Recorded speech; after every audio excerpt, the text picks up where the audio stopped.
Halo, selamat bergabung di Mega Series YT. Kita akan bahas lagi Magic 5 episode hari ini. Nyai Kodam pun terus berusaha mengeluarkan buku sakti itu dari tubuh Dika. Nyai Kodam pun akhirnya berhasil dan senang jika buku sakti itu menjadi miliknya. Nyai Kodam pun berpikir untuk menghabisi nyawa Dika, namun berkat petunjuk buku sakti, Nyai Kodam pun diminta untuk memanfaatkan Dika tanpa harus membunuhnya. Nyai Kodam pun lantas membawa Dika kabur. Sementara itu, Rasya pun merasa sakit di dadanya dan yakin jika Dika kenapa-napa. Sayang sekali Naura dan Rasya pun tidak menemukan Dika. Begitu juga dengan Gibran, Irsyad, dan Adara. Mereka melihat tanda lahir, namun tidak ada lagi bayangan di tanda lahir itu. Adara pun lantas yakin jika Dika baik-baik saja. Setiba di rumah, Larasati pun terus bertanya kepada Rasya, di manakah Dika? Rasya pun lantas minta maaf kepada Mama Larasati dan mengatakan jika gagal menyelamatkan Dika. Larasati pun terlihat sedih mendengar ucapan Rasya jika Dika belum ketemu. Nyai Kodam pun meminta buku sakti untuk mengembalikan tenaga dan semua senjata-senjatanya. Nyai Kodam pun lantas mendapatkan petunjuk dari buku sakti. Nyai Kodam harus menguasai dan mengambil semua kekuatan Rasya. Nyai Kodam harus mengambil kekuatan angin, air, api, dan tanah dari Rasya. Sementara itu, Naura pun tidak bisa melihat apa-apa di pikiran Dika karena pikiran Dika begitu gelap. Sementara itu, Irsya pun tidak menemukan apa-apa di CCTV-nya karena Nyai Kodam tidak pulang-pulang.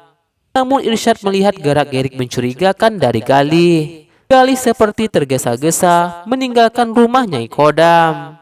Namun sayangnya Irsyad tidak berhasil menemukan Galih. Ternyata Galih diam-diam melemparkan sebuah batu dengan pesan kepada Rasya, Naura, dan Adara yang hendak ingin mencari Dika.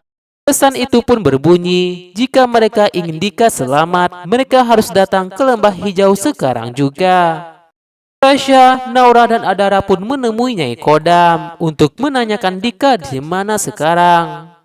Nyai Kodam pun akan beritahu Dika di mana, namun Nyai inginkan kekuatan Rasya, kekuatan air, api, tanah, dan angin harus dimiliki oleh Nyai Kodam. Nyai Kodam pun katakan semua keputusan ada di tangan Rasya. Nyai minta Rasya untuk mentransfer kekuatannya itu agar Dika selamat. Rasya pun awalnya tidak takut dengan ancaman Nyai Kodam. Bahkan Rasya pun telah menyerang Nyai Kodam. Bahkan Rasya pun mengingatkan Nyai Kodam jika mereka pernah membantu Nyai Kodam ketika hilang ingatan. Namun lagi-lagi Rasya pun tidak punya pilihan karena Nyai Kodam pun mengatakan jika Dika akan tenggelam. Nyai Kodam pun mengatakan jika Dika akan mati jika Rasya kembali menyerangnya. Rasya pun dilema bingung melakukan apa. Begitu juga dengan Naura dan Adara. Mereka tidak bisa berbuat apa-apa. Tiba-tiba buku sakti pun muncul di hadapan mereka semua. Buku sakti itu pun beri petunjuk jika Rasya harus melakukan perintah Nyai Kodam untuk mentransfer kekuatannya. Rasya pun tak punya pilihan. Rasya pun lantas mentransfer ilmunya kepada Nyai Kodam. Tak lama kemudian, langit pun berubah. Rasya dan Nyai Kodam pun tiba-tiba terpental. Nyai Kodam pun terlihat seperti sudah mendapatkan semua kekuatan Rasya. Rasya pun mengakui pada Naura dan Adara jika tidak merasakan apa-apa di tubuhnya.